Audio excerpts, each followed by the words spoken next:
রাষ্ট্রীয় পৃষ্ঠপোষকতায় ভাস্কর্যের নামে দেশ জুড়ে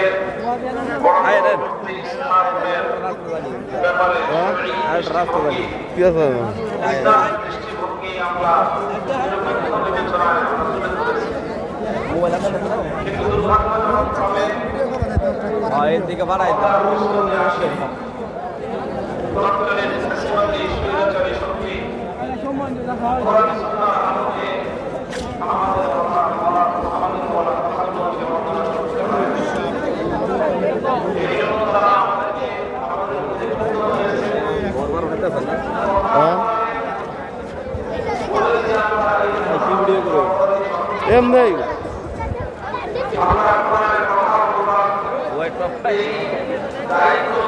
বলেন এত লাভ না লাগবে লাভ না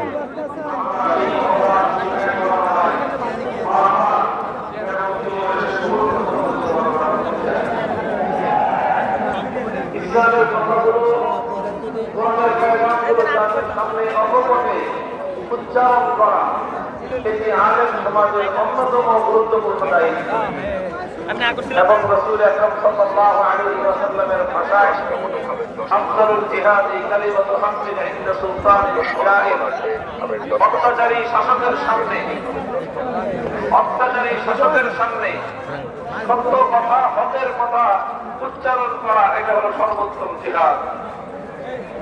আমরা বিশ্বাস করি আমরা যখন ভাস্কর্য এবং মূর্তি সংস্কৃতির বিরুদ্ধে কথা বলেছি, আমাদের কথাগুলো যদি ইখলাসের সাথে হয়ে থাকে তাহলে আমরা যারা সেই কথা বলেছিলাম আমাদের সেই কথাগুলো সর্বোত্তম জিহাদের মর্যাদা পাবে ইনশাআল্লাহ।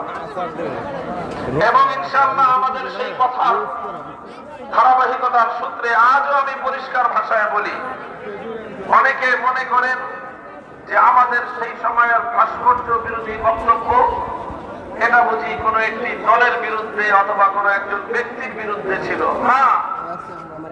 ভাস্কর্য বিরোধী বক্তব্য এটা আমাদের একত্রবাদী চিন্তা, আমাদের তাওহীদের বিশ্বাস থেকে আমরা কথা বলি এবং বলেছি। এটা সুনির্দিষ্ট কোনো দলের বিরুদ্ধে আমাদের বক্তব্য ছিল না, কোনো ব্যক্তির বিরুদ্ধে আমাদের বক্তব্য ছিল না। যে কেউ মুসলমানদের এই জনপদে, ইসলামের এই জনপদে, রাষ্ট্রীয় পৃষ্ঠপোষকতায়, পাবলিক প্লেসে এভাবে ভাস্কর্যকে স্থাপন করবার যদি আমার কেউ দূরভিসন্ধি আদে, আমাদের বক্তব্য তাদের বিরুদ্ধে সেই একই সুরে, একই ভাষায়, একই রকম স্পষ্ট সুরে আমরা কখনো ভাস্কর্যের বিরুদ্ধে কথা বলবো ইনশাআল্লাহ। ভাস্কর্য শেখ মুজিবুর রহমান সাহেবের না, ভাস্কর্য জিয়াউর রহমান সাহেবের না, ভাস্কর্য আমার বাবার না, ভাস্কর্য 24-এর শহীদ মুক্তির নাম তৈরি করা হয়, সেটা আমাদের কাছে নিজস্ব বিষয় নয়। আমাদের পরিষ্কার করে দেন, মুসলমানদের জনপদে পাবলিক প্লেসে আছে মূর্তি ভাস্কর্য অতীতেও বরবাদ করে নাই।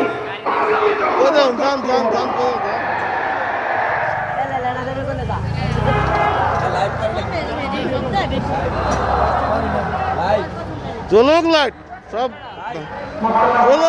লাইভ চলতেছে না লাইভ না